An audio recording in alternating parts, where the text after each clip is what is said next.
Hey guys, tonight we open a door you probably shouldn't knock on. It's that kind of story, the kind that whispers when everything else is asleep. You're here because something in you already feels it. That soft hum between this world and the next. That sense that you're not entirely alone right now. And trust me, after tonight, you probably won't sleep quite the same way again. So, before you get comfortable, take a moment to like the video and subscribe. But only if you genuinely enjoy what I do here. And while you're at it, comment below with your location and the current time. I want to know where in the world you're listening from, and how close to midnight it really is for you. Now, dim the lights. Maybe turn on a fan for that soft background hum, and let's ease into tonight's journey together. You're sitting in the dark, but it's a comfortable dark, the kind that feels heavy, warm. The air around you shifts slightly, like something ancient just exhaled. This is where our story begins, at the edge of what the ancients used to call the night between worlds. You can almost hear them, distant fires crackling in the fields, the smell of damp earth, the shadows of ancestors gathering near. Long before Halloween, before jack-o'-lanterns and candy, there were nights when people genuinely believed that the line between the living and the dead grew thin enough to cross. The Celts called it Samhain, pronounced Samhain, the end of summer. But to them, it wasn't an ending. It was a pause. The night the veil trembled. You imagine standing there, no electric lights, no city glow, just the black horizon stretching endlessly, and stars like frozen sparks above. In those moments, they said the dead walked home. Not metaphorically, not symbolically, literally. Families would set places at their tables, laying out food for those who no longer had hands to hold it. Candles flickered in the windows to guide wandering souls, and the wind carried whispers of names long gone. It wasn't fear exactly. It was reverence, a quiet kind of awe. And yet, behind that reverence was a nervous heartbeat, because for every loved one who might find their way back, there were others, darker ones, who might slip through too. That's why villagers built great bonfires, not just to stay warm, but to keep the shadows from gathering too close. Scholars still argue whether this belief was born from pure superstition or an instinct older than reason. The need to explain the invisible presence everyone felt once the harvest ended and winter crept in. Some say it was psychological. Others call it spiritual memory. But if you've ever walked alone on a cold October night and felt the hair rise on the back of your neck, you already understand what they meant. And maybe that's the part no one writes down. That deep, secret knowing that something moves in the dark that isn't quite gone. One of the oldest archaeological sites linked to these rituals is the Hill of Tara in Ireland, a place of kings, yes, but also of thresholds. Beneath those grassy mounds lie chambers aligned perfectly with the rising sun of Samhain morning. Imagine that, ancient hands carving stone corridors that catch light just one morning a year. Coincidence? Maybe, but the ancients didn't build coincidences. They built conversations with eternity. You can almost picture it. Men and women gathered before dawn, cloaked in wool and smoke, the air sharp with peat fire. They stand silently as that single beam of sunlight pierces the dark tunnel, striking a carved spiral at the far wall. In that moment, they believed the dead could hear them. The warmth of the sun was a bridge, brief, fragile, sacred. One mainstream historian once described this as a calendar ritual, to mark the agricultural cycle. Sure, that's what the textbooks say. But another scholar, with a wry smile, said, or maybe they weren't watching the seasons. Maybe they were watching the other side. You breathe slowly, imagining what it would feel like to live in a world where the dead were never really gone, where every wind through the trees might be your grandfather checking in, where the boundary between worlds was not a wall, but a curtain, a thin veil. And here's the odd detail most people forget. The Celts didn't light fires to drive away the spirits. They lit them to help them see their way home. The fear came later, when religion and reason tried to categorize what they couldn't control. But back then, the dead were guests, not monsters. So, as the flames rose and the stars blinked above, the people whispered into the night, names, prayers, the kind of laughter that trembles, because it knows it's being heard. You can still hear it now if you listen closely enough. That low, rhythmic crackle of fire. That feeling that someone stands just behind you, not to harm but to remind you. You're never truly alone. Tonight, the veil still shivers. The question is, who's watching from the other side? You can still feel that warmth, the afterglow of those bonfires, their smoke curling upward into the chill. But as you wander further into the ancient night, something changes. The air feels heavier, slower. You begin to notice how every culture, no matter how far apart, seemed to share the same whisper. The dead never truly left. You take a slow breath, and suddenly you're not in Ireland anymore. You're somewhere near the Nile, standing at the edge of the ancient Egyptian desert, where sand meets eternity. The sky here isn't black. It's deep violet, a thin shimmer of stars like powdered gold dusting the heavens. Somewhere nearby, the Nile sighs softly, the same river that carried both life and the dead. For the Egyptians, death wasn't an ending. It was a continuation. Their belief in thin veils wasn't rooted in fear. It was structured like an intricate map. You lived, you died, and then you crossed the river, but not alone. You glance over your shoulder, and there's a procession moving through the night. Torchbearers, priests, family members carrying tiny amulets and jars filled with oils. They hum low hymns, voices trembling under the stars. And at the center of it all lies a figure wrapped in linen, painted eyes staring up at the sky. You realize you're walking beside them, a silent witness to their crossing. It's strange, isn't it? How they believed that the heart would be weighed against a feather. Not your deeds, not your wealth, but the lightness of your heart. You imagine that moment. The soul standing before Osiris, the god of the dead, waiting to see if the scales would balance. And if they did, you'd pass into the field of reeds, their version of paradise, a perfect mirror of Egypt itself. Scholars still argue whether this was philosophy or control, a moral code disguised as myth. But deep down, you sense it was something more human, a yearning to make sure that love and memory didn't just evaporate when the body stopped breathing.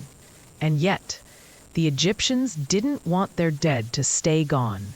They wanted them close. That's why tombs were never just tombs. They were homes. Every statue, every offering, every tiny carving of a loaf of bread or a duck wasn't decoration. It was a spiritual backup plan. If the veil thinned, the Ka, the life force, could move between worlds and live again. You see it clearly now. A young woman leaving a cup of milk at her father's tomb, whispering softly, hoping he'll taste it from the other side. And sometimes he does. One odd detail: in several excavated tombs, archaeologists found footprints pressed into the dust, not ancient, not from workers. Theories range from sand shifting to explorers' errors to rats.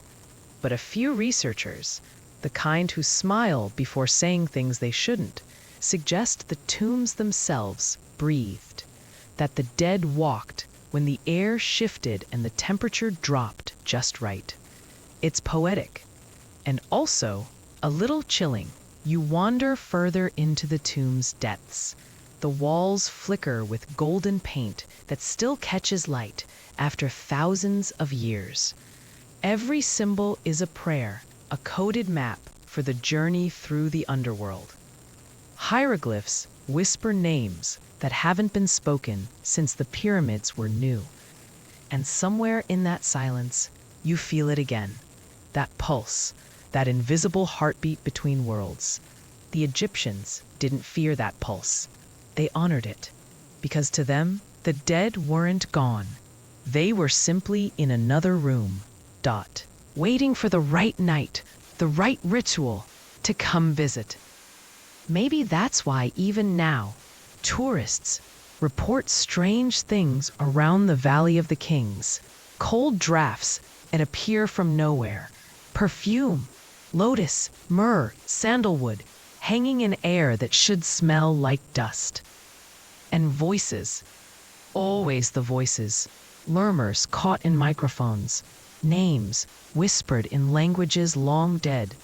You laugh softly, nervous but charmed. You know what modern science says. Sound reverberates, wind whistles through cracks. Human imagination fills in the blanks. But as you trace your fingers over those painted walls, you can't help but think the ancients knew something. Something we've forgotten. Because every civilization, the Celts, the Egyptians, the Mayans, the Chinese, all shared the strange, unwavering belief. The barrier between the living and the dead was not permanent. It could stretch, shimmer, and sometimes tear. You tilt your head, listening to the silence. And then you hear it, faint, almost teasing, the sound of water dripping from unseen stone. One drop, then another. A rhythm, like a heartbeat echoing through eternity. It's funny how much water plays a part in all these myths. Rivers, seas, floods, all symbols of transition. The Celts had mist. The Egyptians had the Nile. The Greeks had the Styx. Maybe the ancients all felt the same thing we sometimes feel when we stand near the ocean at night. That pull. That vastness. That strange ache in your chest that says something immense is watching back. Scholars still debate whether this shared symbolism came from cultural contact or from something more primal, a collective memory buried in us all. But you, standing here in this imagined tomb, feel like you already know the answer. The dead walk among the living, not because they're haunting us, but because we keep the door open, through memory, through ritual, through longing. And as you walk back toward the moonlit desert, you realize something odd. It doesn't feel creepy anymore. It feels natural, like walking home. The horizon shimmers with heat, even in the cool night air.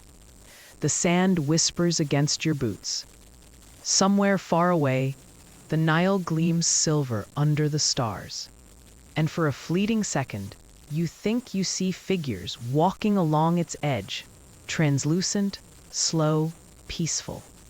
Not ghosts, not monsters, just people. People who remember what it feels like to be alive. You leave the desert behind. A shape flickers through the gray. Stone walls, low cottages, a crooked church bell tower leaning under the weight of centuries. You realize the year isn't modern. Maybe the 12th century, maybe earlier. People move through the mist, carrying candles. their light bobbing like lost souls. And they're whispering names, prayers, bargains. This is Samhain again, but evolved. Less bonfire spectacle, more ghost story. The veil between life and death still thin. But now, it's suspiciously busy. You can almost hear their thoughts. Every flickering candle on a windowsill isn't decoration. It's a message. We remember you. Don't get lost. They'd leave food on doorsteps too. Bread, milk, honey. Offerings for the ones who walk unseen. You imagine one old woman bending low to set her small loaf of oat bread outside. Her hands tremble as she whispers her son's name, the one who died in the last winter frost. She believes that on this night, it's both comforting and terrifying, isn't it? The idea that the dead might actually listen.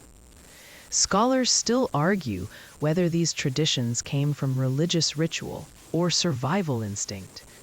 Because when nights stretched long and harvests failed, people needed to believe someone was watching over them, that ancestors had a hand in the living's fate. And yet, the ritual always danced dangerously close to something darker. You can feel it even now, the fear hiding behind the faith, the knowledge that the same door letting loved ones through could also invite something else. You walk along the narrow path between mossy gravestones. The fog thickens. Somewhere a raven caws, a sound too sharp, too sentient. You catch a glimpse of carved stone faces, ancient Celtic knots looping endlessly into themselves, symbols meant to trap spirits or protect the soul. People back then believed symbols had power, not metaphorical, but real. That's why masks came into play. It's funny how something we now associate with fun, Halloween costumes, cheap plastic smiles, started as a desperate form of camouflage. Villagers wore animal hides, skull masks, painted soot on their faces so the dead wouldn't recognize them. If you looked monstrous enough, the wandering spirits would pass you by. It wasn't about celebration, it was about survival. You reach the center of the village now. A bonfire roars to life, its glow painting faces orange and gold. People gather around it, laughing nervously, tossing bones and herbs into the flames. The smoke rises, spiraling toward the stars, carrying names, hopes, maybe a few regrets. And you notice something odd. Among the crowd, some faces don't move with the firelight. They're still, pale, too pale. And when you blink, they're gone. Maybe they were never there. Maybe they always are. You remember the Egyptians' idea of the other room. Here, it's more like the other field or the other hill. The Celts believed the other world was just beyond the mist, a mirror of the real world, more vivid, more dangerous. The dead, fairies, gods, all shared the same realm. The boundary was soft. And on nights like this, the worlds brushed shoulders. There's an old Gaelic phrase, "The wind carries whispers from the hills." You hear it now, soft, teasing, almost kind. The people around you lower their heads, as if they too hear it. One quirky little tradition historians note: villagers used to open the back door of their homes to let the souls in, and then quickly close it so only the right ones got through. It's endearingly human, isn't it?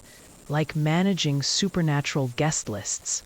But tonight, the line between myth and reality blurs further. You sense movement at the edge of the firelight.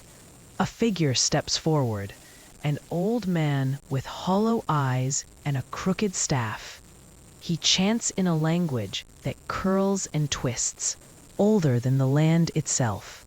And as he speaks, the flames dim, the night deepens, and suddenly the world feels less solid. You realize the people around you aren't just performing ritual.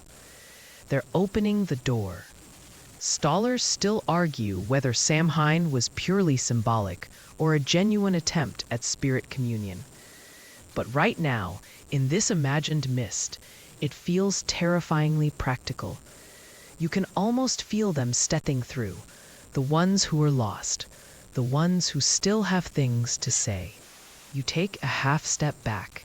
The bonfire flares again, as if reclaiming its strength, pushing back the darkness. People cheer, relieved. The old man's voice cracks mid-word, and for a moment you swear you see two shadows where he stands. One alive, one not. The wind picks up, carrying sparks and whispers alike into the night. The villagers start to dance, slow, rhythmic, dizzying. Somewhere, a drum begins to beat. The sound vibrates through your ribs. You're no longer watching. You're part of it. The rhythm takes you in. And maybe that's the secret these ancient people knew, that remembering the dead isn't about sadness. It's about rhythm, about keeping the heartbeat of generations alive, even when the flesh has faded. The dance grows wilder. Sparks rise like spirits. Laughter turns to screams, then back to laughter again. For a moment, you can't tell which sound belongs to the living and which to the dead. And then, silence. The fire dies suddenly. Everyone freezes. Somewhere, a church bell tolls once, and you feel it. That familiar shift. The air thickens. The veil thins. Someone or something just crossed over. You stand there, frozen at the edge of the dying bonfire, the air thick with the scent of wet ash and something older, like memory itself burning. Around you, the villagers whisper to each other, afraid to speak too loud. The fire has gone out, and when light dies on Samhain, it's not just symbolic. It means the dead have accepted their invitation. You can almost feel them now. The unseen guests, the way the air hums, the faint chill brushing against the back of your neck, as if someone just leaned close enough to breathe. You turn, but of course, there's no one. Or maybe there is, but you're not supposed to see them. Not yet. The villagers know what to do next. They move in silence, each returning home with a small ember from the communal fire. It's a fragile flame, kept in hollowed-out turnips. Yes, turnips, not pumpkins. The original jack-o'-lanterns were ugly, knotted things with holes cut for eyes. They weren't decorations. They were warnings. Tiny, flickering guards against whatever had crossed the threshold that night. As you follow the flicker of those little lanterns, you notice how reverent everyone becomes. The laughter and dance have stopped. The night belongs to whispers now. Mothers draw chalk lines along their doorsteps. Children toss crumbs out windows for the hungry ones.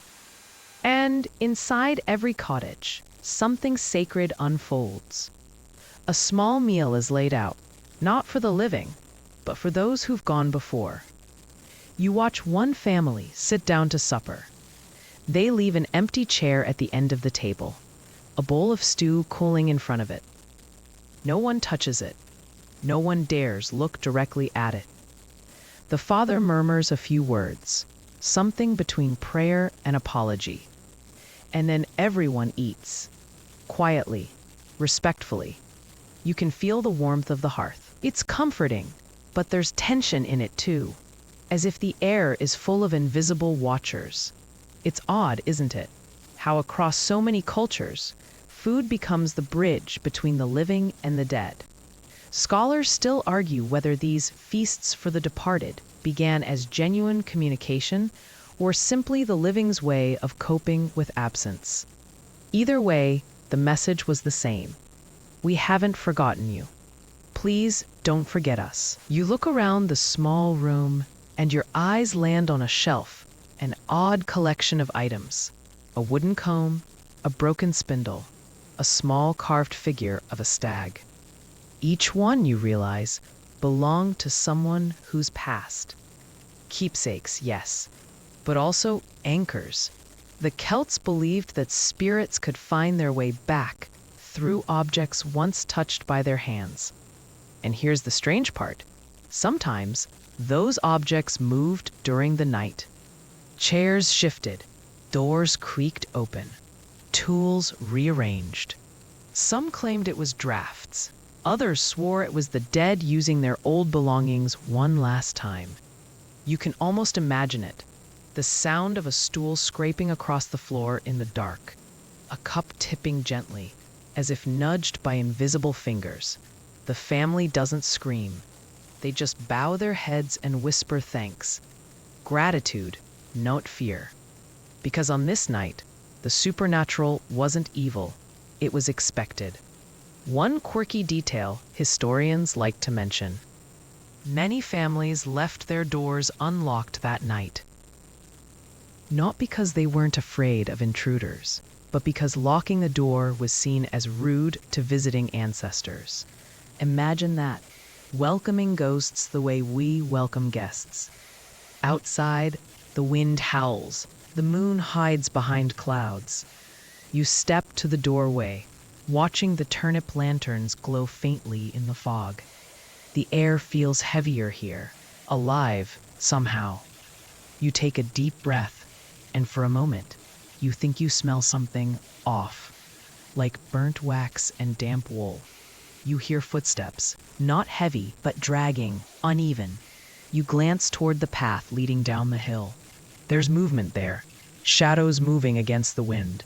You blink, trying to focus. The shapes flicker, tall, thin, bending strangely. A shiver crawls up your spine.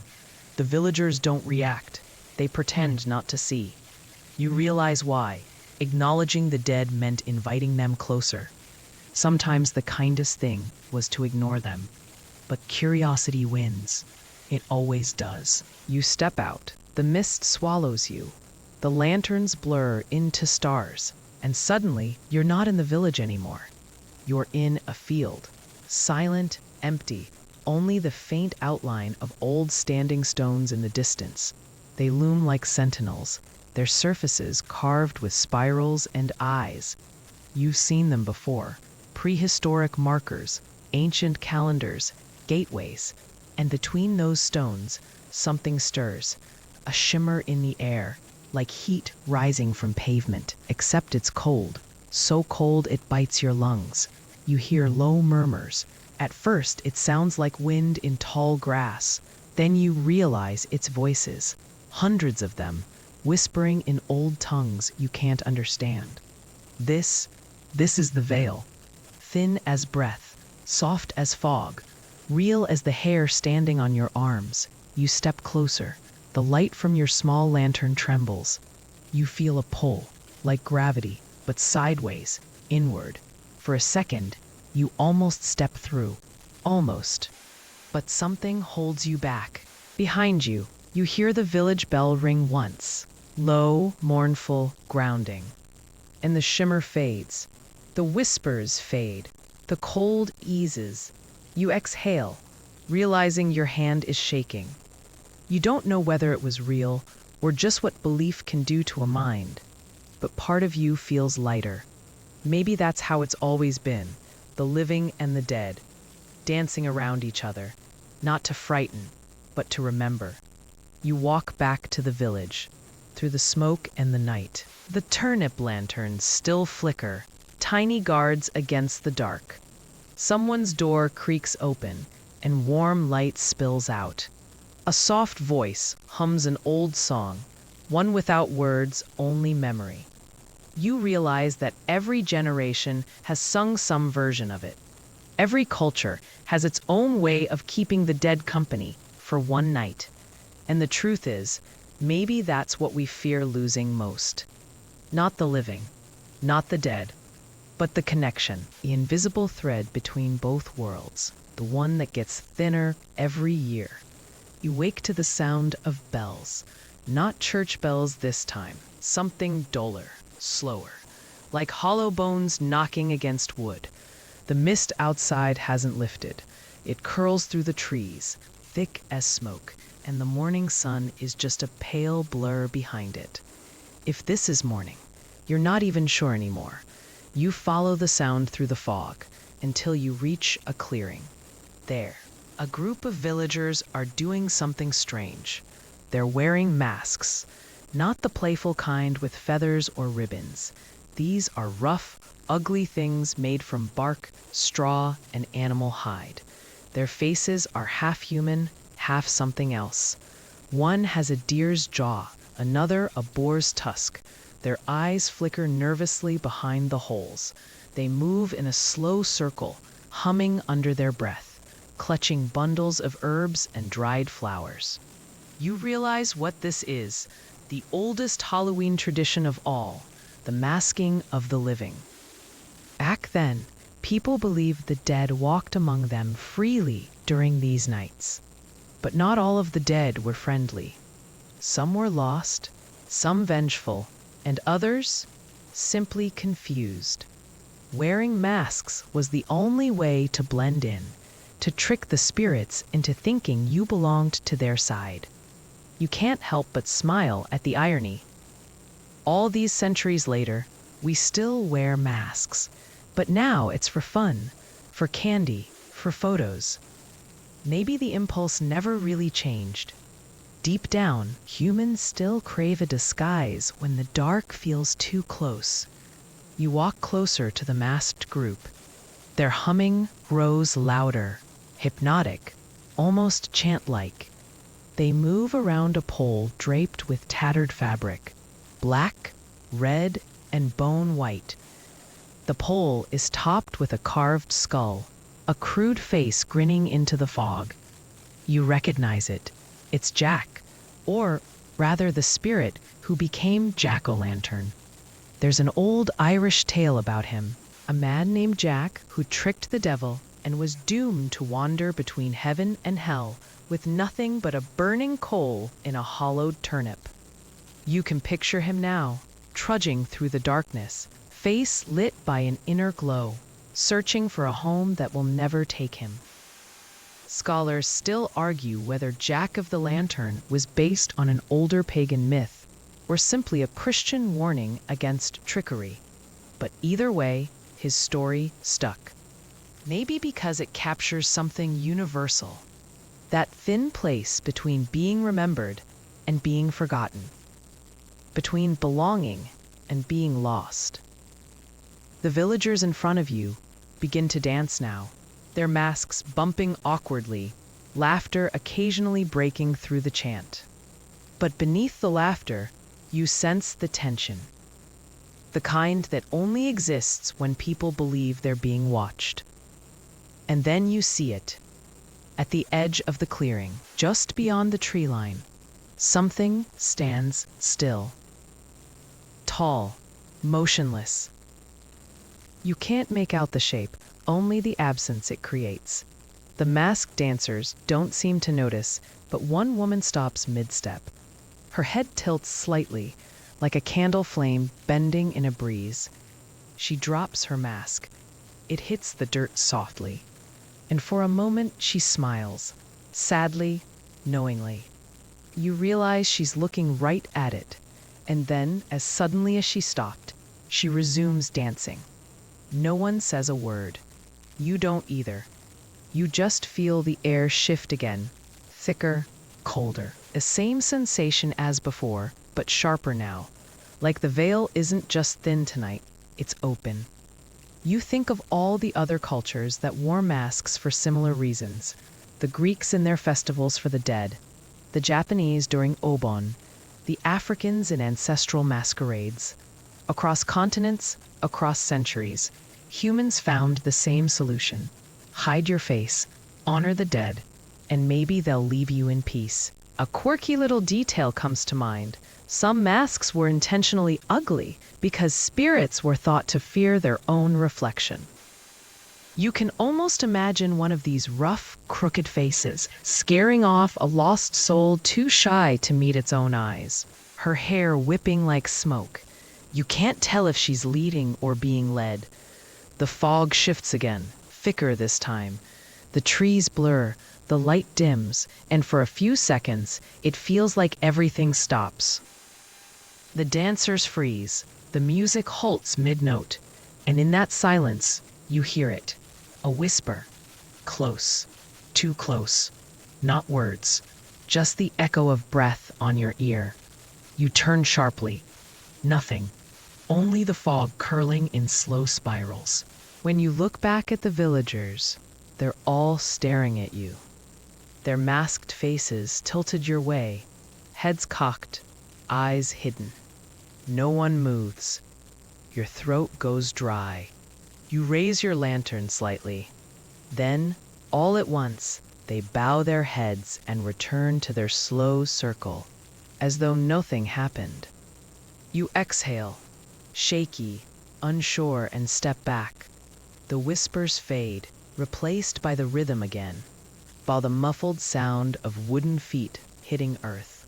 You wonder, for the first time, if maybe the masks don't just protect them from the dead, maybe they also protect the living from seeing too much.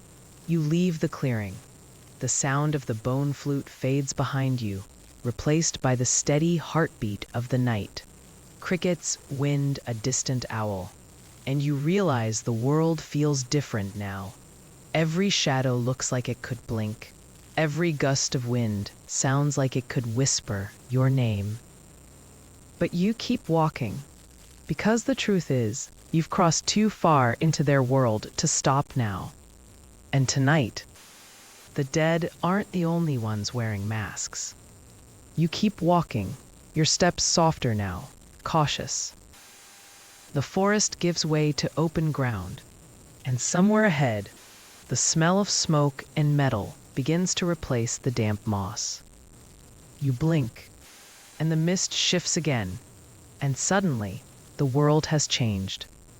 Gone are the stone huts and flickering turnip lanterns. You're standing in a grand city now, paved roads glinting in torchlight, marble columns rising into the darkness. The hum of distant chanting fills the air, deep and rhythmic. You've crossed time again. This is Rome, the night of the Lemuria. You can feel the pulse of it, the unease that comes once a year when even the mighty Romans admitted that the dead might be listening. You walk down a narrow street, past walls covered with painted gods and forgotten graffiti. Somewhere, a door slams. A dog howls. The city, usually loud and confident, has gone strangely still. You follow a flicker of light to a small courtyard, where an old man stands barefoot. His toga is loose, his expression grim. In one hand, he holds a handful of black beans. In the other, a bowl of water. He steps carefully, sprinkling the water in small arcs. Then he tosses a bean over his shoulder and whispers, "With these beans, I redeem me and mine." You stand silent, realizing you're watching one of Rome's oldest ghost rituals. During Lemuria, every Roman household performed this ceremony to appease restless spirits called lemurs. Not the animals, of course, but the dangerous dead, the ones who hadn't found peace. The old man throws another bean, then another, and after each one, he murmurs a line. The air feels heavier now, charged. You can almost hear the footsteps of the unseen, circling just outside the torchlight. It's eerie, how methodical it all is. Even the most rational empire in history had its superstitions. You take a slow breath, feeling the damp air cling to your skin. A door creaks open nearby, and a woman steps out carrying a small lamp. Her eyes dart nervously at the shadows. You notice her necklace, a tiny charm shaped like a phallus. You nearly laugh until you remember that's a fascinum, a Roman amulet to ward off evil. Even ghosts, apparently, respected good humor. The Romans didn't burn offerings or dance in circles. Their magic was quieter, procedural, a mixture of belief and bureaucracy. They treated the dead like citizens, respected, feared, but managed. And of course, the scholars still argue whether Lemuria evolved from an older Greek festival or Rome's own uneasy relationship with death. Because for all their glory, the Romans were haunted by it. The plagues, the wars, the constant reminders that even emperors bled. You follow the old man as he finishes his ritual. 9 beans, always 9, a sacred number. Then he clangs a piece of bronze 3 times, an ancient alarm meant to scare spirits away.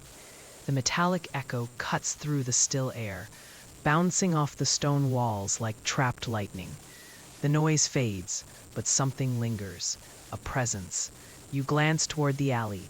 A shadow shifts. Not quite human. Too smooth, too fluid. The woman sees it too. Her lamp trembles. The flame flickers out. And suddenly, you both hear footsteps, slow, deliberate, behind you. You turn, heart hammering. Nothing. Just air, dense and cold.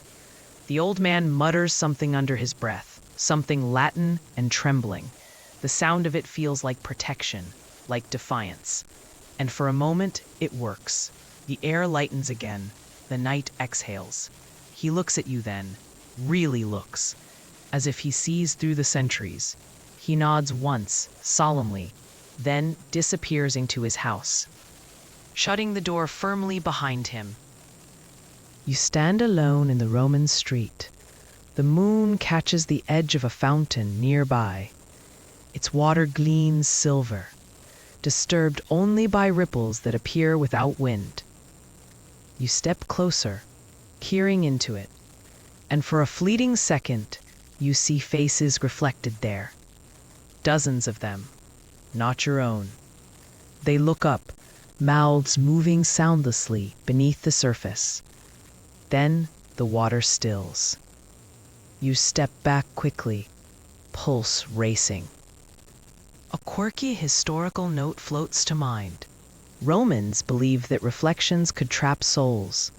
Mirrors, pools, polished metal, all dangerous during festivals of the dead. Some even covered mirrors in their homes to keep ghosts from peering back. You smile nervously. We still do that today, don't we? Cover mirrors after a death, just in case something looks back. The wind shifts again, carrying faint echoes of laughter. Or maybe it's weeping.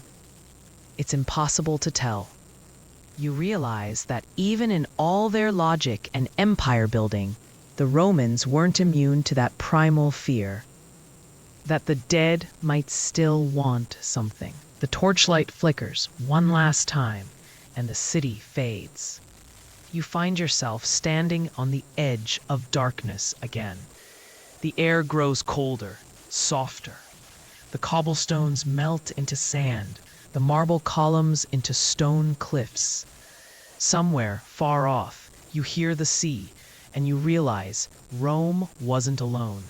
Every culture, every empire had its night of the dead.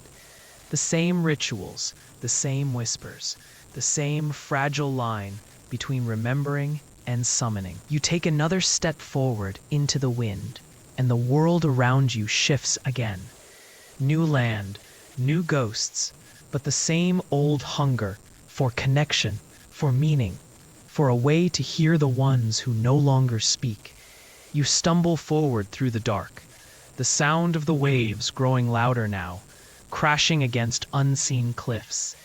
The mist curls around your ankles, swirling with a strange blue-green glow, like the reflection of moonlight through deep water. You taste salt in the air before you even see the sea. And then there it is, an endless heaving ocean under a bruised sky. Somewhere beyond the horizon, the faintest glow trembles, as if 1,000 lanterns are floating on the waves. You've crossed time again. This is the Celtic coast, the night of Samhain. You can almost hear it whispered by the wind. Samhain, the ancient festival that marked the end of harvest and the beginning of winter, the original Halloween. Long before candy and costume, you step closer to the edge, where villagers gather around a massive bonfire. Their shadows dance wildly on the rocks, faces flickering between joy and fear.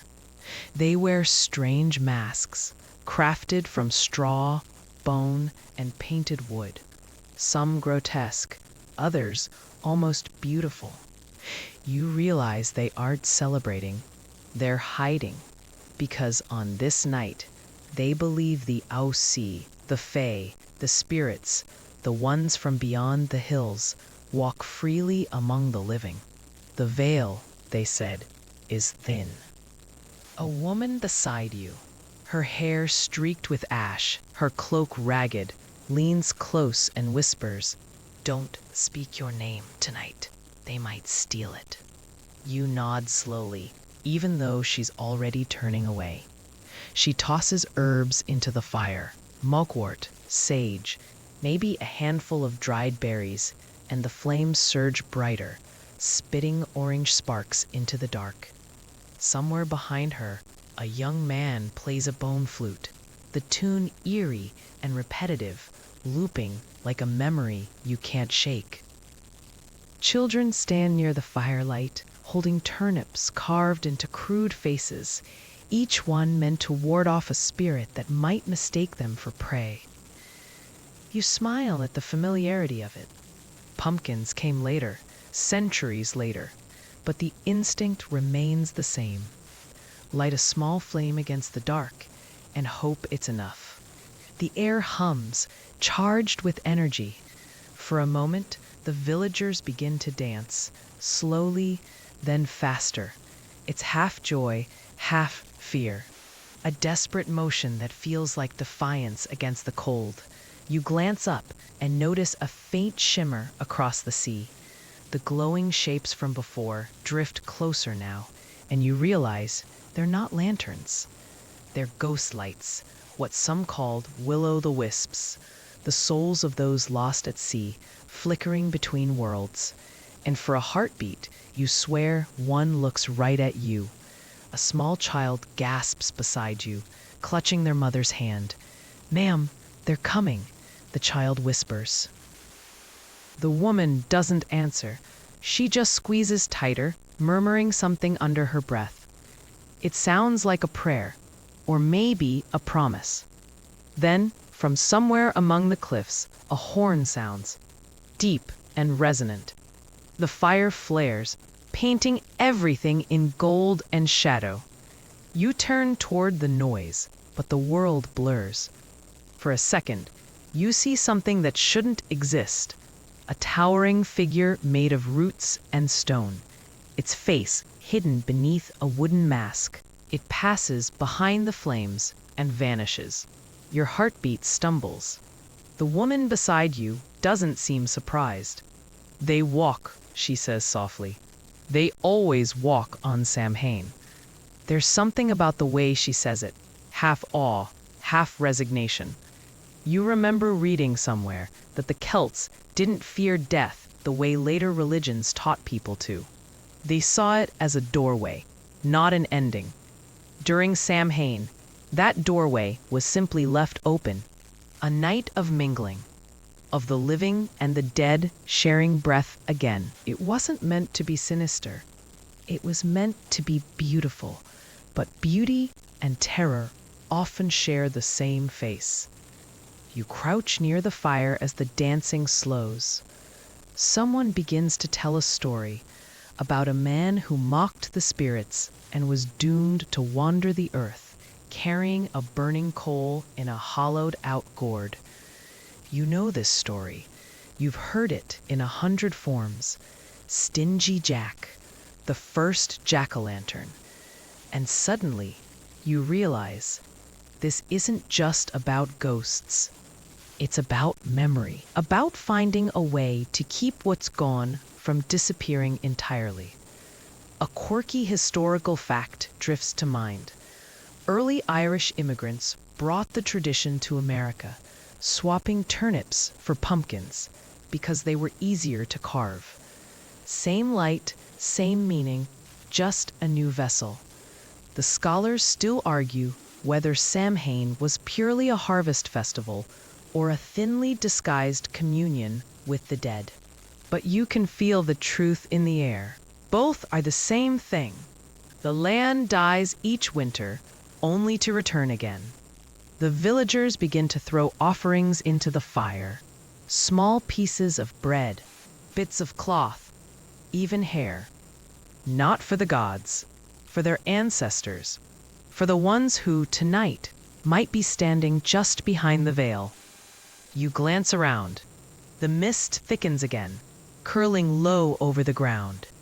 The faces near you start to blur, like figures seen through rippling water. For a moment, you're not sure which of them are alive anymore. A hand brushes your shoulder. Cold, delicate. You turn, and there's no one there. Only the sea, black and endless. The fire hisses, sending up a cloud of embers that rise like stars. One by one, they vanish into the mist. And with them, the villagers fade too. The sound of the flute echoes one last time, slow, mournful, drifting across the waves. Then silence. You're alone again, staring into the empty night. Somewhere behind you, faint whispers stir, voices overlapping, half laughter, half lament. And beneath it all, that eternal rhythm of the sea, rising and falling, like the breath of the dead. You step back from the edge, heart heavy but calm. The veil closes slowly. The air stills. You can almost hear the woman's voice again, faint as the tide. Remember them, that's all they ask. You walk inland now, away from the whispering sea, the echoes of Samhain fading behind you like the remnants of a song you can't quite forget. The mist follows you, clinging to the air like a stubborn memory. The earth beneath your feet softens into grass, then cobblestone. The sound of the waves turns into the crackle of distant fire. And suddenly, you're somewhere else. The year is 1500 something, give or take a century. You find yourself in a dim European village where candlelight flickers through fogged windows and smoke curls from chimneys that lean like tired spines. The bells toll in the distance, deep and slow, and you realize it's All Souls' Eve, the medieval version of Halloween. The villagers call it All Hallowtide, a night when prayers are said for those trapped between heaven and hell, waiting to be remembered. The church calls it devotion, but the people, they still feel the old hunger of Samhain underneath. The whisper that maybe the veil is thin, not by choice, but by design. You drift down the narrow street, your shadow stretching long under the moonlight. Children, their faces smudged with soot, knock on doors carrying small lanterns. Each time, they murmur the same phrase, "A soul cake for a soul, please." You watch as a woman opens her door and hands out small round pastries marked with a cross. The children thank her with a bow, then hurry off into the dark, their laughter echoing faintly. Soul cakes, they were baked to feed the poor and to feed the dead. For every cake given, a prayer was said for a lost soul, easing its journey through purgatory. It's funny, isn't it? even the earliest form of trick-or-treating began as a bargain with the afterlife. And yet, beneath the prayers and pastries, there's something deeply human about it. You can feel it in the air, the desire not to be forgotten. You step closer to one of the doorways, peering in. Inside, a family gathers by the hearth. The father lights a candle and sets it on the windowsill. "For those who wander," he murmurs, "may they find their way home." The light flickers gently, golden against the dark. That tiny flame feels like an act of rebellion against eternity. You can't help but wonder how many people across how many centuries have done the same, left a light in the dark for someone they loved who never came back.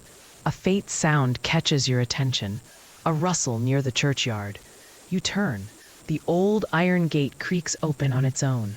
The fog thickens around it, swallowing the gravestones one by one. You hesitate, then step through. The air grows colder, heavier. There's a strange scent, wax, moss, and something faintly metallic. The church bell tolls again, and this time you swear it echoes from beneath the ground. You move deeper among the graves, read faint and colorless, like breath on glass. And there, just beyond the largest crypt, you see figures. They're kneeling, praying maybe, or weeping. But when you blink, they're gone. The fog closes again. You realize you stepped into a space between. The world feels thinner here. A dog howls in the distance, sharp and sudden, and you almost laugh at the timing. You've read that medieval people believed animals, especially black dogs, could see spirits when humans couldn't. Some even thought they guarded the boundary between life and death. You glance toward the sound, and sure enough, a dark shape stands at the edge of the path. It watches you silently, eyes glowing faintly in the moonlight. Then, as quietly as it appeared, it turns and vanishes behind a gravestone. The villagers nearby don't react. They continue lighting candles, whispering prayers. It's as if this thinness of the world is simply normal to them. And maybe that's the strangest part. They live with the dead, not as ghosts to fear, but as neighbors, unseen but ever present. The church preached salvation, but the people, they clung to the old comfort of continuity. Death wasn't gone, it was just quieter. You remember reading about how scholars still argue whether these medieval rituals were superstition or theology in disguise. But to you, standing here, it feels like both. A fragile attempt to bridge the silence. The fog drifts lower now, hurling around your legs like water. For a moment, you imagine it rising from the ground itself, from the breath of the buried. The candlelight glimmers faintly on the stones. Each tiny flame mirrors a soul's yearning, burning, flickering, refusing to die out completely. And somewhere deep in your chest, a thought stirs. Maybe every culture's belief in the thin veil isn't about ghosts at all. Maybe it's about hope. Because to believe that the dead walk among the living, even for a night, is to believe that love doesn't end at the grave. A cold breeze rushes through the churchyard. The candles tremble, but don't go out. You smile faintly. Even the wind respects the dead here. You turn to leave, passing through the iron gate once more. Behind you, the bell tolls one last time. 12 strikes, midnight. And just before the last note fades, you hear it. A soft voice, no louder than breath, whispering your name from somewhere deep in the fog. When you turn back, the gate is closed. You find yourself walking through silence again. The mist thins, but it doesn't leave entirely. It just hovers like a veil that refuses to lift. Beneath your boots, the cobblestones fade into dirt. The flicker of candlelight is replaced by the soft, rhythmic glow of fireflies. The air feels warmer, thicker, humming with a strange, fragrant pulse. When your eyes adjust, you realize you're no longer in Europe. You're standing in a dense forest, the trees tall and alive with sound. Somewhere nearby, drums beat softly, a low, steady rhythm like a heart in the dark. A group of people gather in a clearing, faces painted, hands lifted toward the stars. You've crossed oceans and centuries, and you've landed in Mesoamerica. The night smells of marigolds and smoke. You recognize it from somewhere. The Dia de los Muertos, the Day of the Dead. Except here, it's older, deeper, rawer. The celebration existed long before the Spanish ever arrived, long before Catholic saints mingled with Aztec gods. The people believed that once a year, the veil between the worlds grew thin enough for their ancestors to return, not as ghosts, but as honored guests. And you, the uninvited observer, watch as they welcome them home.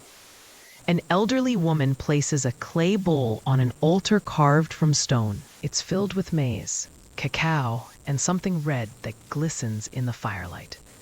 She murmurs softly, her words lost in the hum of the drums. Around her, others lay offerings, feathers, beads, and small figurines shaped like skulls. The air shimmers with heat. You can feel the gravity of the moment, the reverence, the joy. This isn't about fear or haunting. It's about reunion. They're not warding off the dead tonight. They're inviting them.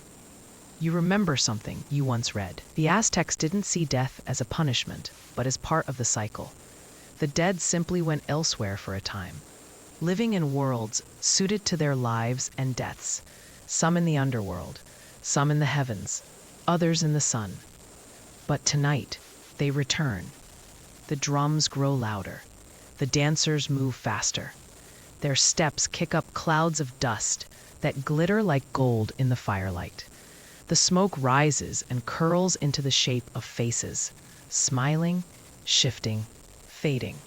You blink, and for a moment, you swear the ancestors are there, standing between the living, their forms translucent and flickering like candle flames.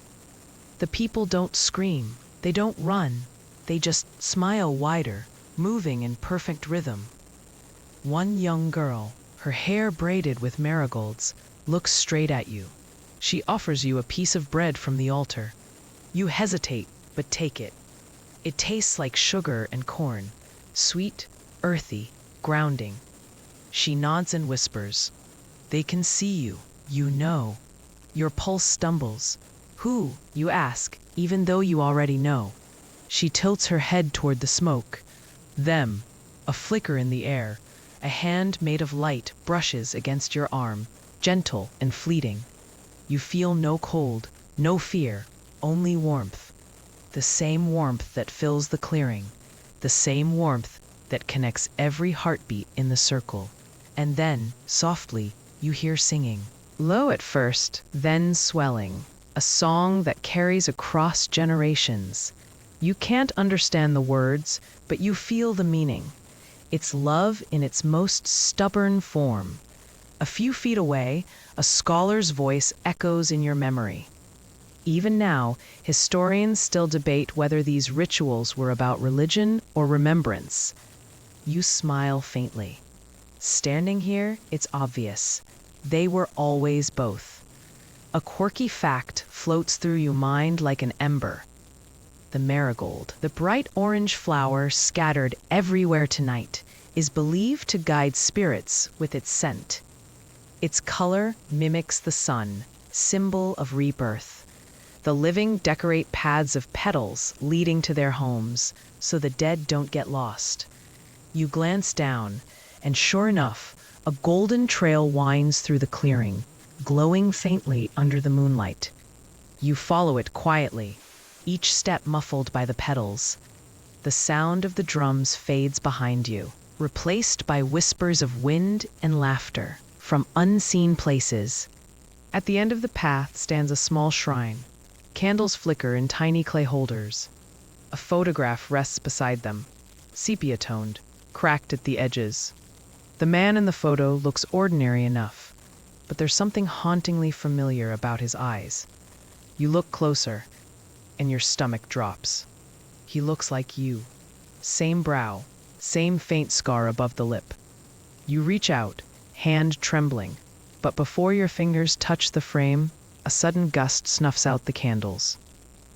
The forest plunges into shadow. For a long, breathless moment, nothing moves. Then a voice, soft and kind, speaks from behind you. You shouldn't stay too long on this side. You turn. It's the old woman from the altar. Her face glows faintly in the moonlight, and her smile is gentle but knowing. You've crossed many veils tonight, she continues. But remember, each one you pass takes a little of you with it. You open your mouth to answer, but she's already walking away, her figure dissolving into the mist. The marigold path begins to fade beneath your feet. The drums echo one last time, distant and hollow, like a heartbeat fading into memory. And then you're standing alone again, surrounded by silence and petals turning to dust. The veil thickens, the warmth recedes, but in the faint wind that brushes your cheek, you feel something else. Something soft, almost like a blessing. You whisper into the dark, "Thank you." And from somewhere unseen, a voice answers, barely audible, "You're welcome." You wander deeper into the silence, through the faint shimmer where the marigold dust fades into smoke. The air feels different now, thinner, quieter, as if you've stepped into a place where even time moves reluctantly.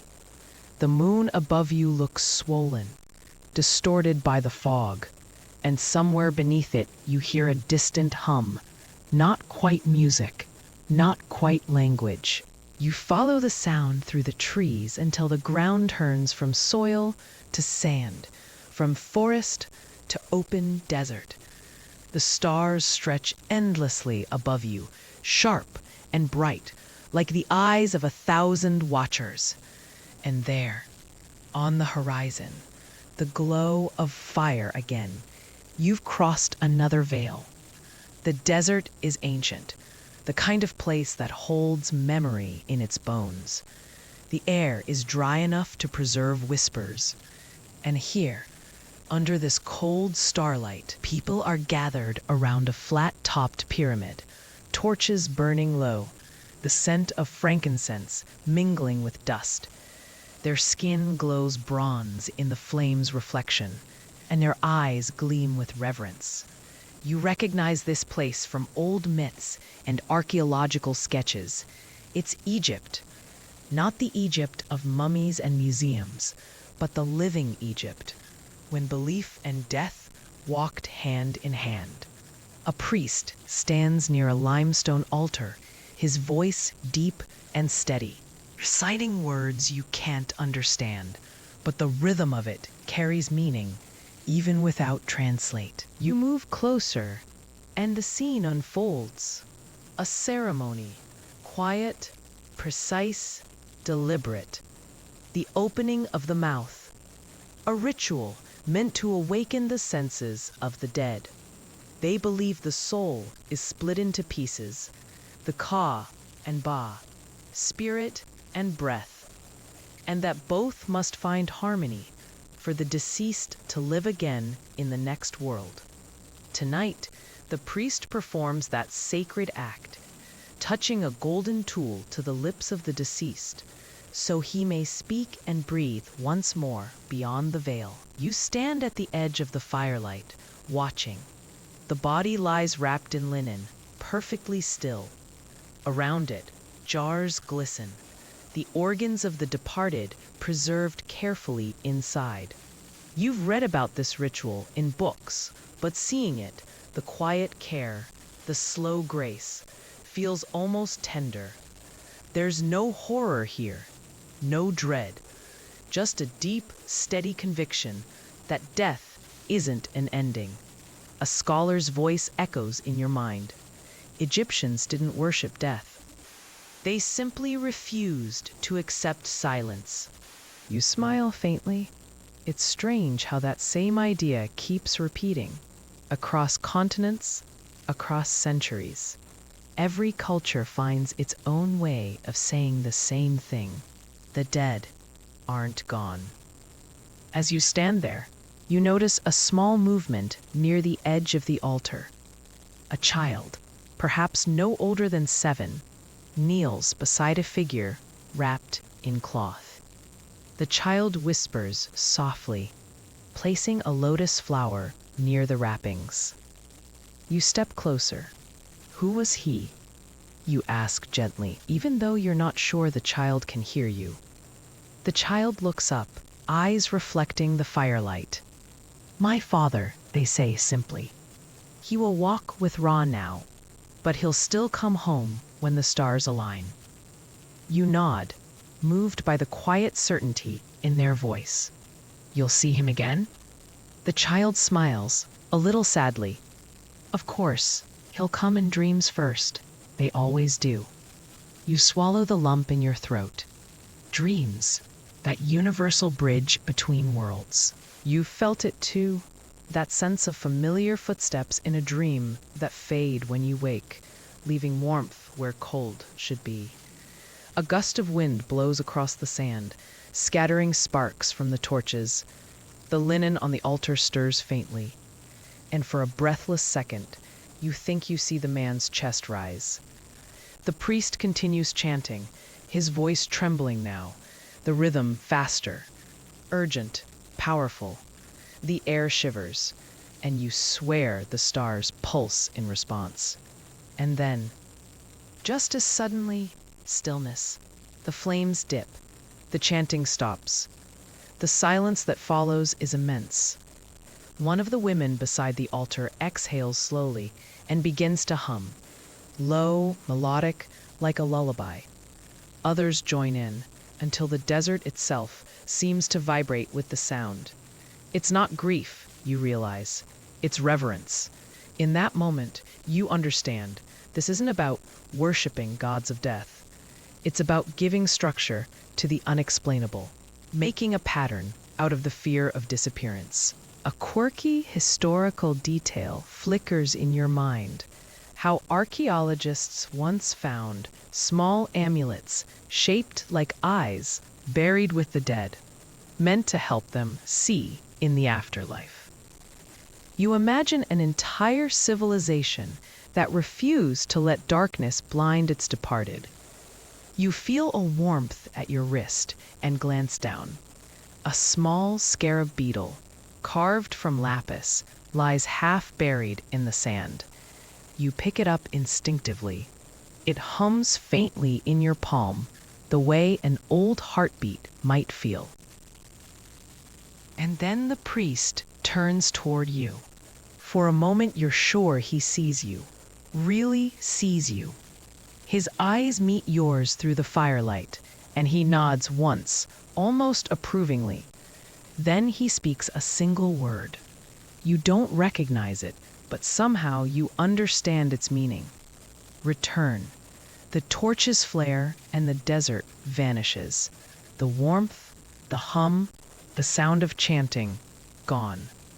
You're standing once again in shadow, the sand turning to mist beneath your feet. And as the stars dissolve overhead, you can still hear a faint echo of that word, not as command, but as reminder.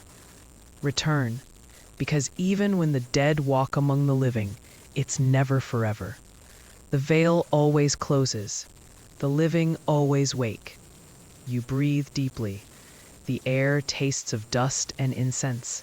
And when you exhale, it's as if the desert itself exhales with you, sighing, ancient, eternal. The last of the desert wind fades, and you feel yourself slipping again. Not falling, not flying, just shifting. The sand beneath your feet melts into cobblestone once more. The heat cools, the air thickens. and you find yourself surrounded by mist again, that old familiar companion, loyal as a ghost that refuses to leave your side. You blink, and the world sharpens into focus. Stone walls, candles in iron sconces, incense curling toward a vaulted ceiling painted with fading frescoes. You're in a monastery, and somewhere outside, the bells are tolling again, slow, solemn, deliberate.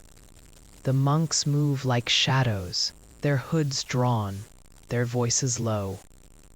Latin chants ripple through the air, the melody soft but unyielding, echoing against the cold stone.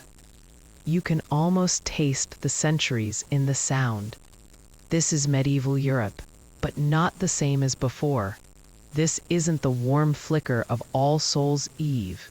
This is the deeper, darker chamber of faith, the part that wrestled with death and tried to give it rules. You walk quietly through the aisle. He pauses suddenly, looks up at you, though you know he shouldn't be able to see you. His eyes are tired but alert. "You've crossed through the Finn places," he says, his Latin accent thick and musical. "That makes you unusual." You hesitate, unsure whether to answer. He gestures toward the manuscript. "Do you know what we call them? The places where life and death breathe in the same space?"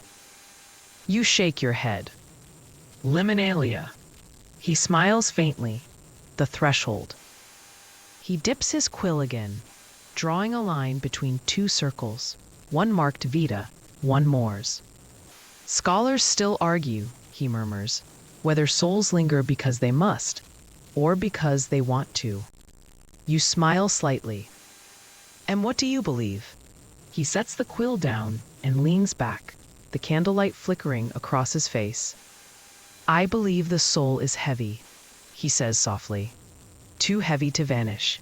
It leaves a trace, like smoke or scent. And sometimes, when the veil thins, we can breathe it in again." Outside, thunder rumbles faintly. Not the roar of a storm, but the deep growl of a restless sky.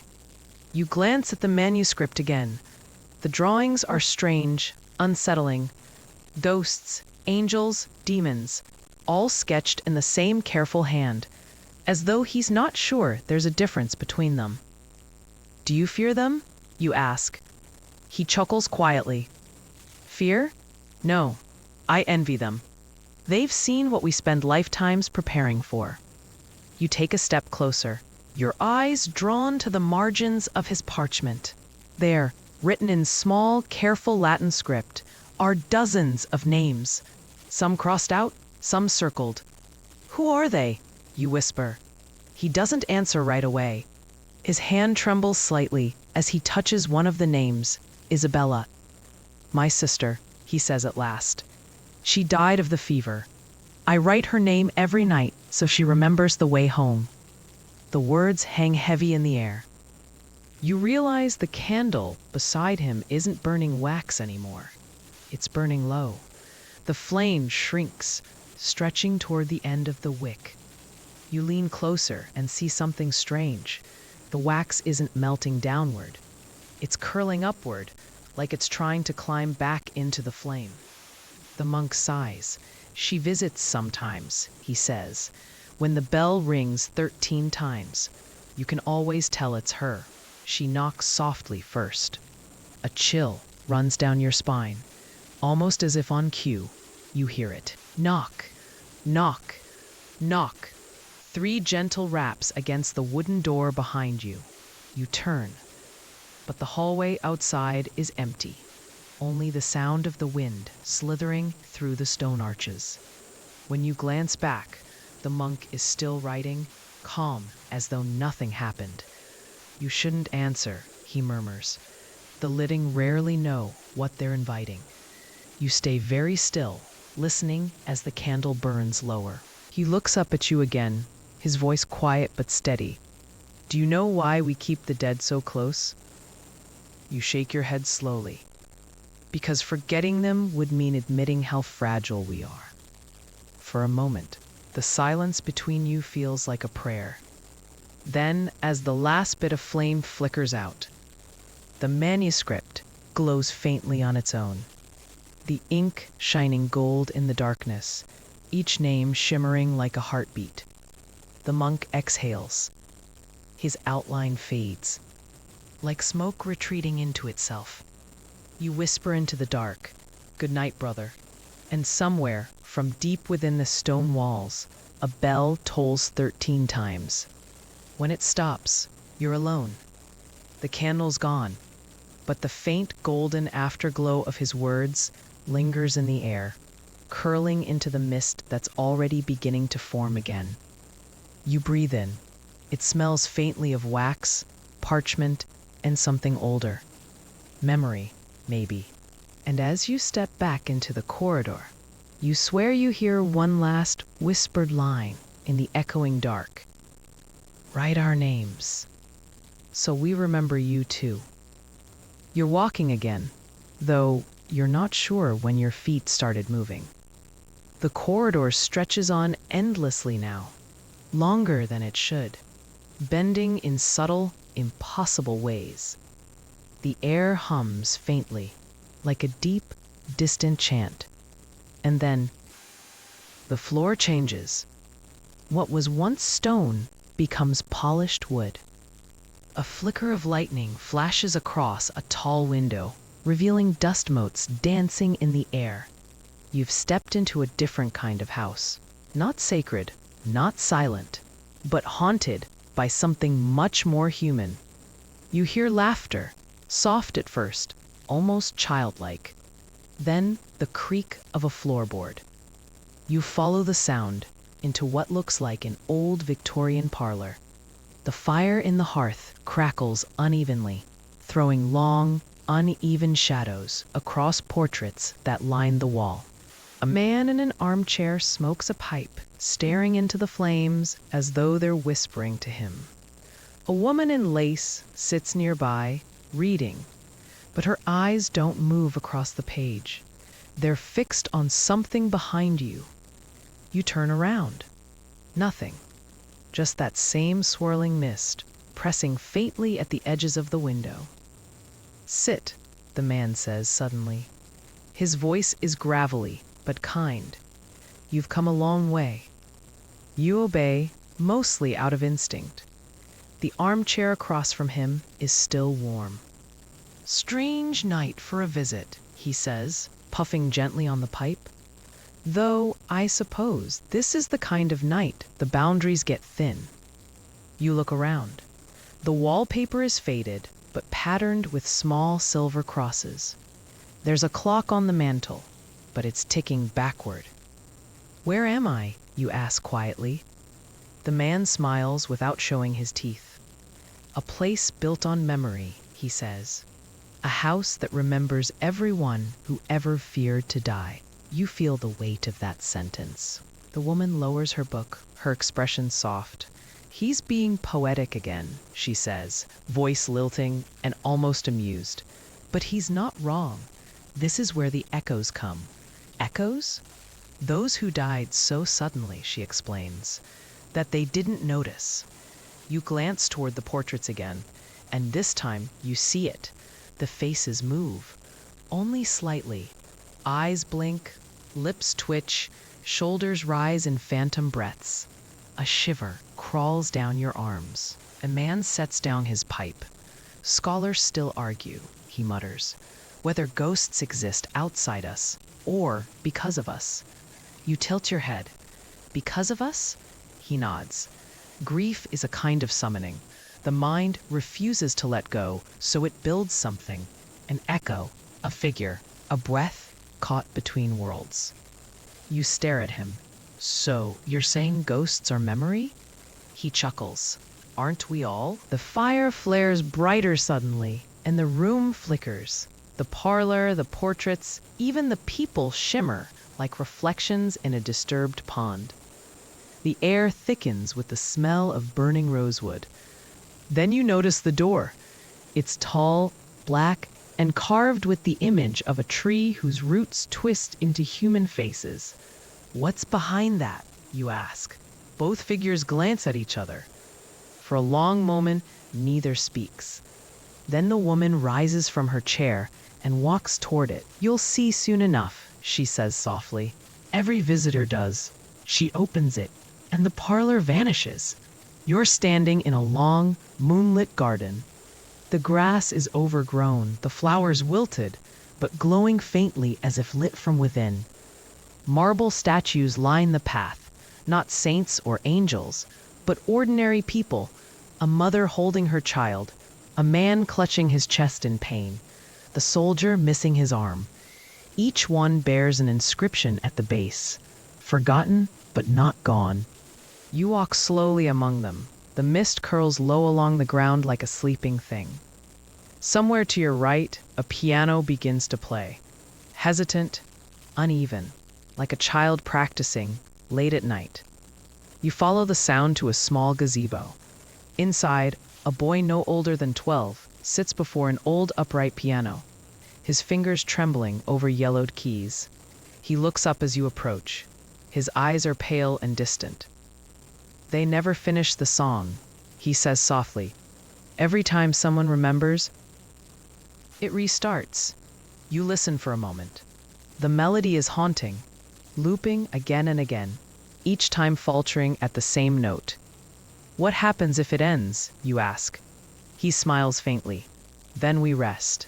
He lifts his hands and plays the same sequence again, and this time you reach out instinctively, pressing the final note for him. The sound rings out, pure and clear, cutting through the garden air. For a moment, everything stops. Even the mist holds still. Then, one by one, the statues begin to breathe. A faint sigh fills the air as their marble skin softens, their eyes fluttering open. They look around, confused, grateful, and then, slowly, fade into a gentle silver light that rises upward like fireflies. The boy looks at you, tears in his eyes. "Thank you." You nod, though you're not sure why. He fades too, the piano dissolving into the mist until all that's left is silence. You stand in the garden alone, surrounded by the faint glow of 100 freed souls. You whisper to yourself, "Echoes can rest too." And from somewhere, faint and far away, the old man's voice returns, just a whisper in the breeze. Now you're starting to understand the veil. The mist thickens again, curling like smoke around your legs, pulling you backward, back toward the unknown, back toward the next thin place. You take a breath, the scent of rosewood and moonlight filling your lungs. The world flickers once, twice, and the garden fades to black. You're weightless for a moment, suspended between breaths, between thoughts, before your feet touch solid ground again. Only this time, the air is colder, sharper, with that faint metallic tang that feels like rain about to fall. You open your eyes and realize you're standing in a dim parlor again, but not the Victorian one from before. This is newer. The wallpaper is floral and peeling. A rotary phone sits on a small wooden table, and an oil lamp flickers beside an old radio. You can almost hear static whispering through it. There's a presence here, not ancient, not mythic, but yearning. A woman in a dark dress sits across from an empty chair. Before her lies a circular wooden table, etched faintly with symbols. On top, a glass tumbler rests upside down over scattered letters. You recognize it immediately. A seance. She doesn't see you. Or maybe she does, but only as a shadow in the corner of her eye. Her fingers tremble slightly as she places them on the glass. "If there's anyone here," she whispers, "please move the cup." And something does. It slides slowly across the table, spelling out one shaky word. "Yes." Your heartbeat quickens, though you know this isn't your seance. You're merely visiting this sliver of time, this echo of human longing. The woman gasps softly, "Is it you, Arthur?" The glass pauses, then deliberately, "Yes," again. Her face folds inward, grief flooding the cracks in her composure. "I've missed you so much," she says, voice breaking. The lamp flickers. Shadows stretch along the walls. You realize you're not alone. Faint outlines of other people are gathered in the corners of the room. Men in waistcoats, women with veils, all whispering, all reaching. It's the Victorian spiritualist revival, the movement that tried to turn death into a conversation. The 19th century was obsessed with ghosts, not out of fear, but out of desperation. You remember reading once, in a world newly electrified, people wanted to believe that souls too could be wired through the air. Scholars still argue whether these seances were true glimpses into the afterlife or collective theater. Mass hallucinations born from grief and gaslight. But standing here, you sense both. The yearning feels too raw to dismiss, too orchestrated to deny. The glass moves again, this time erratic. Letters jumble into a nonsense string. "Help me stop the light." The lamp flares violently, the flame stretching long and blue. The shadows recoil. The woman screams, but no sound escapes her mouth. You can see her terror, but all you hear is the static hum of the radio. And then, silence. The glass cracks. The flame dies. She collapses forward, sobbing softly. "Please," she whispers, "come back." The outlines in the corners fade, like smoke retreating from the light. You walk closer. On the table, one letter remains illuminated by the faint glow of the dying lamp. M. You touch it, and the world around you begins to warp, flickering like a film reel caught between frames. When it stabilizes, you're in the same room, but years later. Dust covers the furniture. Cobwebs hang heavy from the chandelier. The air is thick and unmoving. But on the table, that same glass tumbler still sits, now clouded with age. The wooden board beneath it bears new scratches, almost like someone kept asking questions long after the world stopped listening. You kneel to read the marks. Who am I speaking to? Then another deeper one. When will you return? You trace the words with your finger, and for a second, it feels warm, like someone had just written it. A draft stirs the curtains. The radio crackles to life. Faintly, a woman's voice whispering through static. "Arthur, is that you?" You freeze. The whisper grows louder. The same words loop again and again. "Arthur, is that you?" Until they twist, distort, and finally turn into something else. "Are you there?" The voice is talking to you. Your mouth goes dry.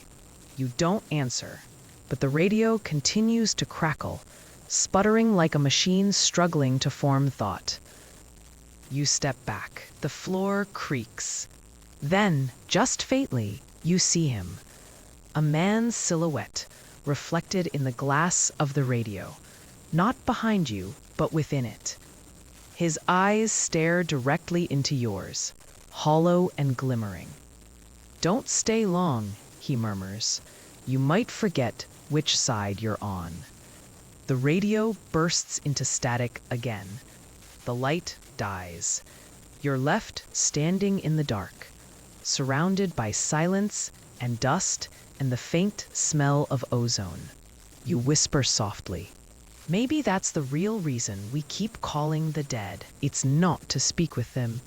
It's to remember where the boundary lies." The air shivers. Outside the cracked window, lightning forks across the sky, and the world dissolves into mist once more.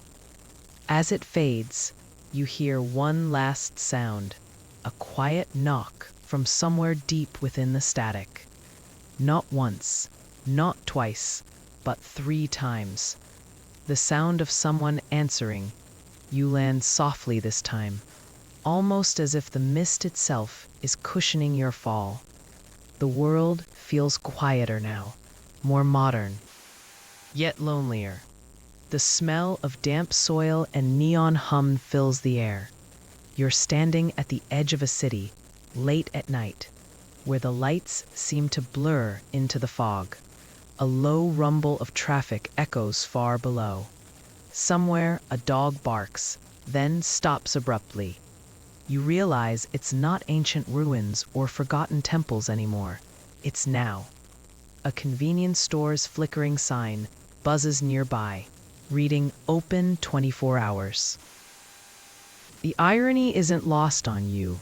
Even the living can't stop haunting their own sleepless nights. You push open the door and step inside.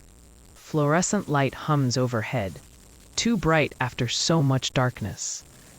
A lone cashier leans on the counter, half asleep, scrolling on his phone. He doesn't look up. You wander through the aisles. Candy bars, newspapers, bottled drinks, instant noodles. And yet, every reflection you pass feels a fraction too slow. Like the glass remembers your movement before you make it. Then you see it, the small TV mounted in the corner, playing a Halloween documentary rerun. The narrator's voice is familiar, almost like your own. Today, Halloween stands as a shadow of older beliefs, a night where children wear masks for candy, and adults pretend they don't feel the chill in the air. You stop and listen. The screen shows families carving pumpkins, laughing. A warm glow contrasts against the hollow-eyed jack-o'-lanterns staring back. Once, the voice continues, this was a night of remembrance, a moment to honor the dead, not to scare the living. You glance at the cashier again. He's frozen now, unmoving, eyes fixed on the screen. The flickering light from the TV reflects across his face like a strobe. And for a moment, he's not one person, but many, layered and transparent, like every version of himself that's ever stayed awake too long. A chill runs through you. This is the Veil today, not mystical forests or haunted rituals, but glowing screens, static noise, and sleepless hearts. You step outside, the bell above the door jingling softly behind you. The city stretches endlessly, streetlights like tiny altars, flickering in rhythm with invisible prayers. You walk aimlessly, passing faces bathed in blue phone light. Some smile to no one. Some whisper to the air. Some pause at corners, staring into nothing as though listening. The veil never vanished. It just changed shape. Maybe it's digital now, an invisible mist of memories, signals, and fragments of thought, carried through the air like restless souls in data streams. You think about how people still talk to the dead every day, through photos, through old messages, through that one unread chat they can't delete. Scholars still argue whether this era's ghosts are metaphorical, born from algorithms and nostalgia, or real, flickering just beyond perception. But as you walk past a glowing apartment window and see a woman laughing alone at her computer screen, replying to someone who's been gone for years, you start to think maybe it doesn't matter. Because even now, the act of remembering summons something. Not ghosts of the past, but feelings, warmth, ache, the echo of a presence that refuses to fade. You pause at a small park. The swings creak in the night breeze. A single candle burns at the base of a tree, surrounded by photos and notes. Someone's small, private memorial. You kneel down. The wax drips like tears. A letter flutters beside it, handwritten in a shaky scrawl. I hope you're at peace. I still feel you when I dream. You look up. Across the park, faint silhouettes move. A group of people standing in a loose circle, eyes closed, hands clasped. They hum softly. A modern vigil under the hum of city lights. It's not religion. It's not ritual. It's something older, instinctual, a need to connect. You watch quietly as the breeze picks up, scattering fallen leaves across the ground. For a second, one leaf stops midair, spinning, shimmering faintly, before settling in your open palm. It's warm. And then you feel it, that thinning sensation again, as if the air around you is stretching, softening, the veil perhaps growing faint. You realize it's not a single night anymore, not one sacred evening where the worlds touch, but every night we remember, mourn or dream, every quiet pause between breaths. Maybe every glowing screen, every whispered goodnight to someone long gone is a portal. Maybe the dead never left. They just learned to whisper differently. You look around once more. The city feels alive now, not haunted, but quietly humming with presence. Every flickering light, every sigh of wind through the buildings feels like a heartbeat. The world itself is breathing.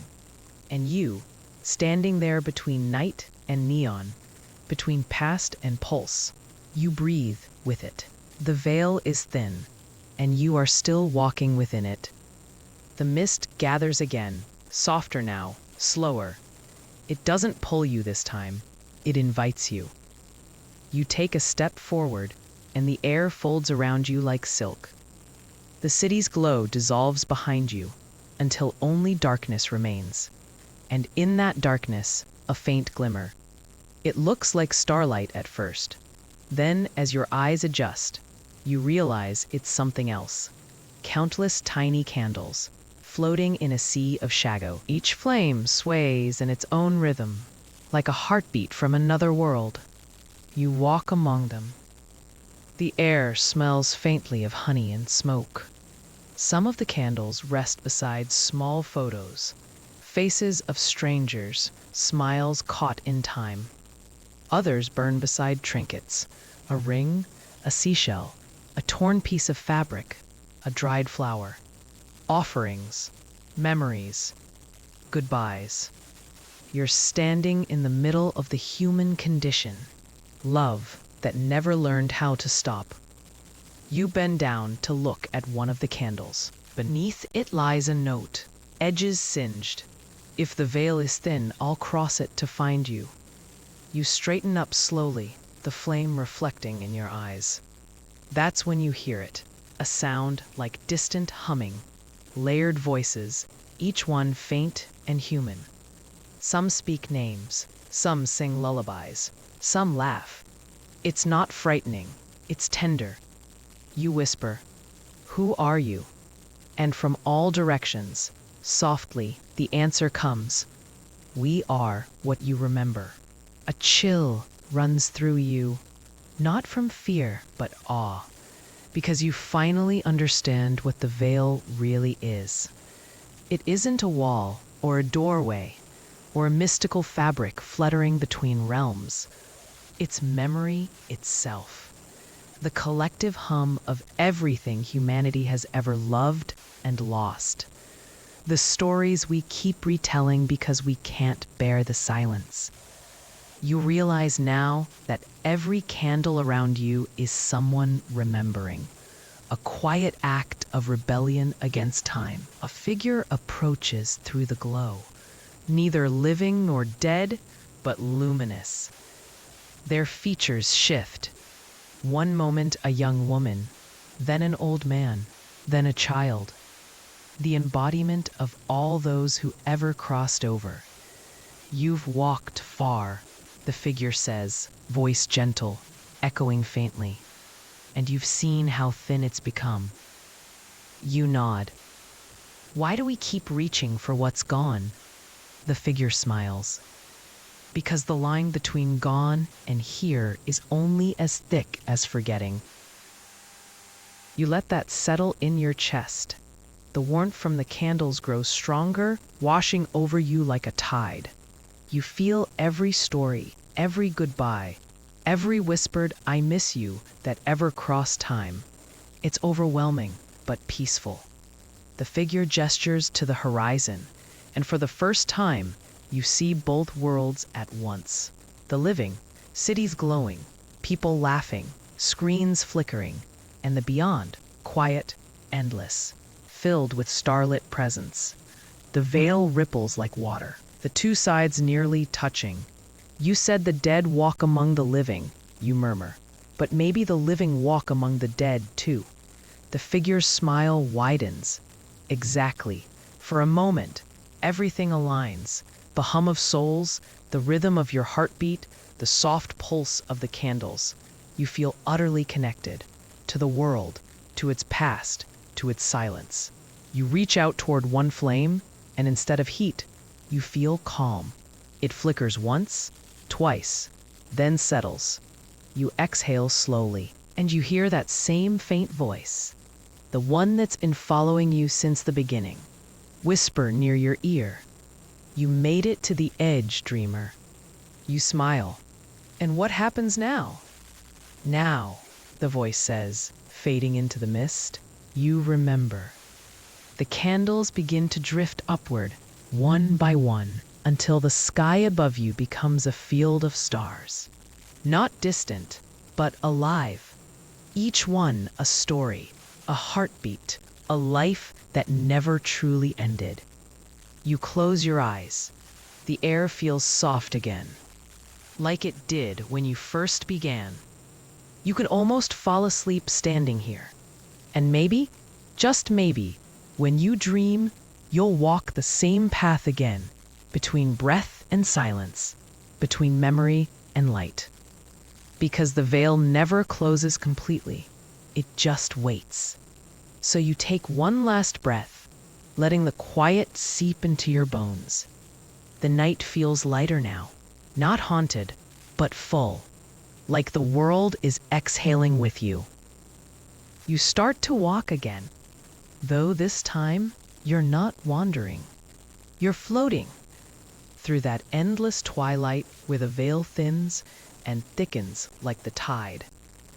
The air hums softly, full of faraway laughter, and somewhere in that sound, you think you hear your own.